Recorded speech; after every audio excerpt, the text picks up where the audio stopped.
પિતૃ મોક્ષાર્થની આ કથા ખાસ સૌને જય શ્રી કૃષ્ણ, રાધે રાધે.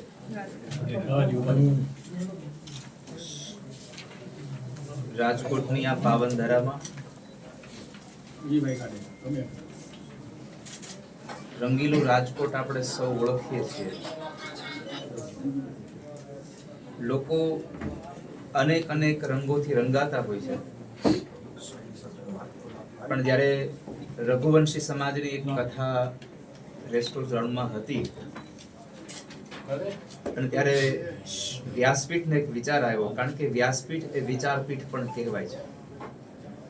તો વ્યાસપીઠને એક વિચાર આવ્યો કે અલગ અલગ રંગોથી રંગાયેલા રાજકોટને આપણે કેમ ભગવાનના રંગે ન રંગીએ. અને એ વિચારે એક મનોરથ કર્યો કે એક સામાન્ય માણસ કથા કરવાની ઈચ્છા રાખે, પણ ઈચ્છાથી કથા થઈ ન શકે, કારણ કે સંપત્તિ ખૂબ જોઈએ. અને થોડા સમય પહેલા જે કોરોના કાળ ગયો એમાં આપણે સૌ એના સાક્ષી છીએ કે જેમાં બહુ બધા લોકોના મૃત્યુ થયા, પણ ઘણા બધા લોકોની પાછળ કોઈ પણ જાતનું ક્રિયાકર્મ પણ થયું નથી. અને કોઈને તો એવા પણ સંજોગો મળ્યા છે કે જે પોતાના સ્વજનને અગ્નિદાહ પણ નથી દઈ શક્યા.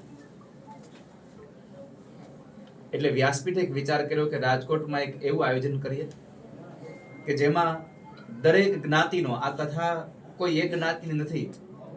આ કથાને જો માને કોઈ પૂછે કે તમે શું નામ આપશો, તો હું તો એવું કહીશ કે શ્રીમદ ભાગવત કથા તો ખરી, પણ મારી કથા, અમારી કથા. તો આ રાજકોટની એક આ કથા એવી થવા જઈ રહી છે કે જેમાં નાનામાં નાનો માણસ પણ પોતાના પિતૃઓના મોક્ષાર્થે ભાગવત કથાનો સહયોગી બની શકે, મનોરથી બની શકે, એવા એક વિચાર સાથે આ કથાનું આયોજન થઈ રહ્યું છે. અને દિવસ પણ એવો જ પવિત્ર નિર્ણય કર્યો છે કે ચૈત્ર મહિનાની 9મી થી લઈ અને પૂર્ણિમા સુધી, એટલે કે રામનવમી એ કથા પ્રારંભ થાય અને હનુમાન જયંતિ એ કથા વિશ્રામ થાય. બધાને લાભ દેવો છે એટલે જે તે બીજા કોઈ એવા સામાન્ય અવસરોમાં જ કથા કરી નાખે એવું નહીં, પણ સારામાં સારા દિવસોમાં નાનામાં નાનો માણસ એ સારામાં સારા મુહૂર્તમાં કથાનું મનોરથી બને, એવા એક પવિત્ર ભાવ સાથે આ કથાનું આયોજન થઈ રહ્યું છે. ગમે તે જ્ઞાતિનો માણસ હોય, પોતાના પિતૃઓના મોક્ષાર્થે પોથી નોંધાવી શકે. અને તમે બધા તો અત્યારે આપણે જીવીએ છીએ એટલે આપણને ખબર છે કે એક સામાન્ય યજ્ઞાદિ કર્મ કરીએ તોય ઘણો બધો ખર્ચ થતો હોય. આ તો 7 દિવસની કથા, પણ એક માણસ ખાલી 31,000 રૂપિયાથી એક પોથી નોંધાવી શકે. અને એ ન્યોછાવરથી એના પિતૃઓના કલ્યાણ માટે બ્રાહ્મણ બેસીને એની પૂજા પાઠ કરાવે, બ્રાહ્મણ બેસીને એના ભાગવતજીના પાઠ કરે. આ બધી જ રાબેતા મુજબ જે વિધિ વિધાન સાથે થઈ રહ્યું એવી જ કથા કરવાનો એક અમારો નિર્ણય છે. આ કથાના 2 હેતુ છે. એક તો રાજકોટને ભગવાનના રંગે રંગવું, નાનામાં નાના માણસને પોતાના પિતૃઓના મોક્ષાર્થે આ કથાનો લાભ દેવો. અને ત્રીજો ઉપદેશ એ છે કે જ્યારે આ કથા થઈ રહી છે ત્યારે આખા રાજકોટના સૌને સાથે જોડીને, અત્યારે સાંપ્રત કાળમાં સૌથી જો સામાન્ય પરિવાર માટે કોઈ દ્વિધા રૂપ હોય તો એ છે શિક્ષણ. તો ગરીબ ઘરના છોકરાઓને પૈસાના અભાવે શિક્ષણ ન મળે એવો જે પરિવાર છે, એવા છોકરાઓને કોઈ પણ જ્ઞાતિ હોય એવા છોકરાઓને 11-12 સાયન્સમાં ભણવાનું, હોસ્ટેલમાં રહેવા જમવાનું, એના યુનિફોર્મ અને એના ચોપડા, આ બધી જ વ્યવસ્થા આપી. એટલે રાજકોટ વાસીઓને ખબર હશે કે 11-12 સાયન્સમાં એક વિદ્યાર્થીને હોસ્ટેલ અને ટ્યુશન સાથે ભણાવીએ તો 2 વર્ષનો 4 થી 5 લાખનો ખર્ચ થાય.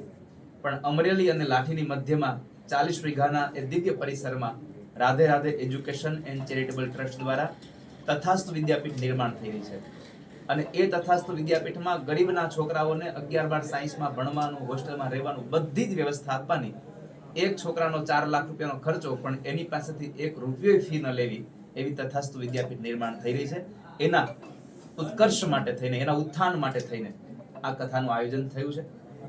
અને આજે આ દાણાપીઠમાં પહેલી વહેલી કાર્યાલયનું આજે આપણે અહીંયાથી શુભારંભ કરી રહ્યા છીએ. અને એમાં ખાસ કરીને આ કથા માટે જો કોઈએ એ સમયે મને કોઈએ પીઠમાં બેકઅપ આપ્યું હોય, પુશઅપ આપ્યું હોય, તો અમારે રાજુભાઈ ખોબારુ કે જેમણે કહ્યું કે દાદા ચિંતા ન કરશો, સૌ સમાજને સાથે લઈને આપણે આ એવી કથા કરીશું કે બધાને આ કથાનો લાભ મળે અને આ કથા દ્વારા નાનામાં નાના માણસને રાજીપો એને પ્રસન્નતા આપણે મેળવી શકીએ એના માટેનું આ એક શ્રેષ્ઠ કર્મ કરવા જઈ રહ્યા છે.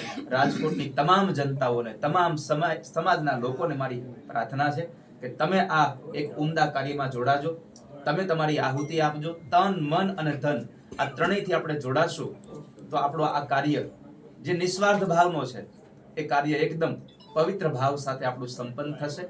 અને સૌને મારી પ્રાર્થના છે કે તમારી આજુબાજુમાં રહેતા લોકો સુધી એક એક માણસ આ મેસેજ પહોંચાડે કે રામનવમીથી હનુમાન જયંતિની આપણી આ કથામાં, અને સમય પણ એવો જ નિશ્ચિત કર્યો છે કે રાત્રે 8 થી 11, એટલે જેથી કરીને દિવસે આપણે આપણો વ્યવસાય કરી શકીએ અને રાત્રિના સમયે ઉનાળો પણ છે એટલે એ પણ ચિંતા નથી કે વહેલું સૂઈ જવાનું.